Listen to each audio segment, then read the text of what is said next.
If you want to get a read on the global economy, your first instinct might be to look at something flashy like gold. But today, we're going to talk about something else. A much more humble reddish-brown metal that just might be the most honest economic forecaster on the entire planet. See, there's this old saying that gets passed around from Wall Street all the way to Shanghai, and it hints at this metal's incredible diagnostic power. In fact, it's earned a special nickname. They call it Dr. Copper.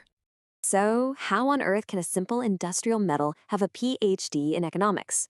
How can it possibly tell us if the economy is about to boom or bust, sometimes months before the official reports come out? Well, that's the big mystery we're going to unravel today. To really understand Dr. Copper's predictive power, we have to look at its resume. And believe me, it's an incredible one. This isn't just some random metal. It has been with humanity every single step of the way. I mean, seriously, copper's story is our story. It was one of the very first metals humans ever figured out how to work with. It was so game-changing that when we mixed it with tin, we got bronze, and an entire historical era, the Bronze Age, got its name from it. And while gold was for kings, copper was the people's money in places like ancient Rome. But its biggest role, that came in the 19th century, when it literally became the backbone of the entire electrical revolution.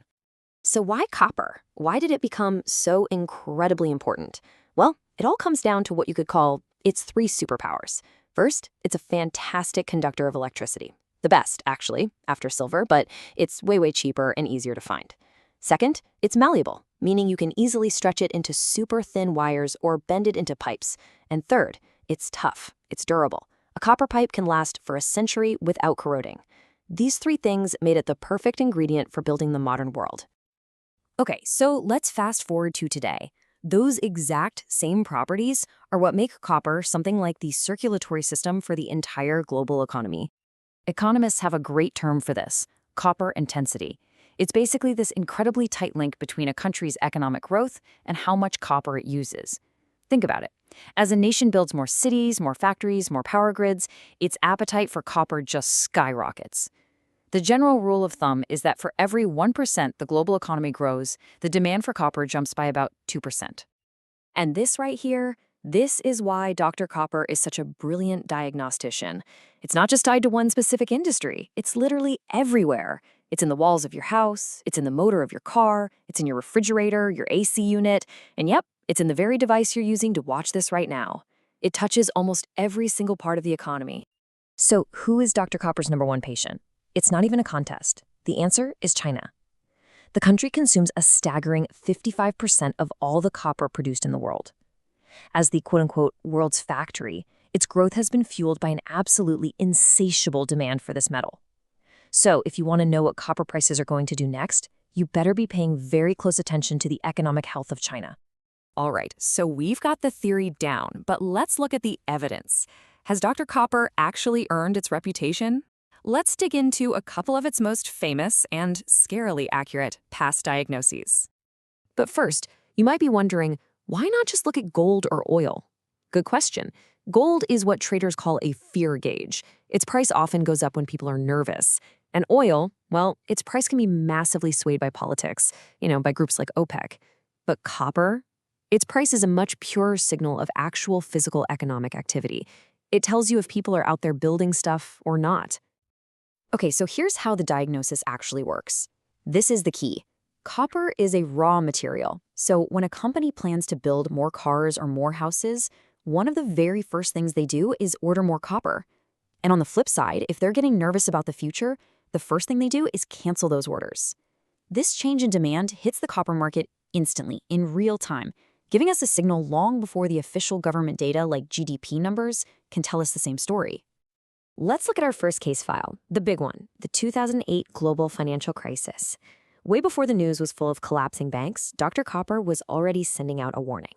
In late 2007, the price of copper started to fall, and fall hard. It was a clear signal that construction and manufacturing around the world were grinding to a halt. The economy was already starting to cough. We saw the exact same thing happen right before the 2020 pandemic. As the very first reports started coming out of China, copper prices took a nosedive. It was the market telling us that the world's factory was about to shut down, which would send a massive shockwave through every supply chain on the planet.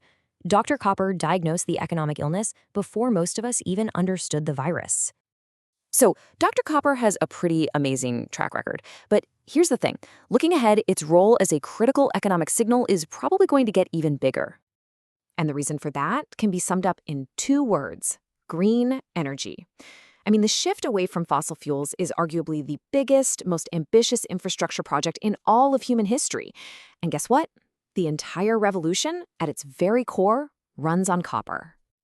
Just look at this comparison. It's pretty wild. Your standard gas-powered car has about 22 kilograms of copper in it. A battery electric vehicle, it needs around 80 kilograms. That's almost 4 times as much. And it's the same story for wind turbines and solar panels. They all need way more copper than the old-school tech they're replacing. So what does all this add up to? Well, experts are projecting that just because of this green transition, global demand for copper could jump by 30% by the year 2030. Now, that is a massive surge in demand for a supply chain that's already pretty tight. We're talking about a world where it can take more than a decade just to get a new mine up and running. All right, so after our whole examination, what is Dr. Copper's final diagnosis? What's the one big lesson we should walk away with? I think the core idea is this. The economy isn't just some abstract thing made up of stock prices and spreadsheets. At its most basic level, it's a physical process. It's about pulling real stuff out of the ground and turning it into the world we live in. And copper is maybe the single best way to measure that fundamental physical process. It really leaves you with a fascinating question, doesn't it? If we really want to see what's coming next for the economy, where should we be looking? To the polished reports coming out of gleaming central bank towers? Or to the dust and noise of a massive copper mine somewhere in the desert? Dr. Copper seems to suggest the real answers are found in the dirt. In the end, I think this quote just says it all. Gold is the metal we turn to for financial trust. Silver might be the metal of elegance. But copper, well, copper is the metal that has quietly and reliably built civilization itself. And if we listen closely, it might just tell us what's coming next.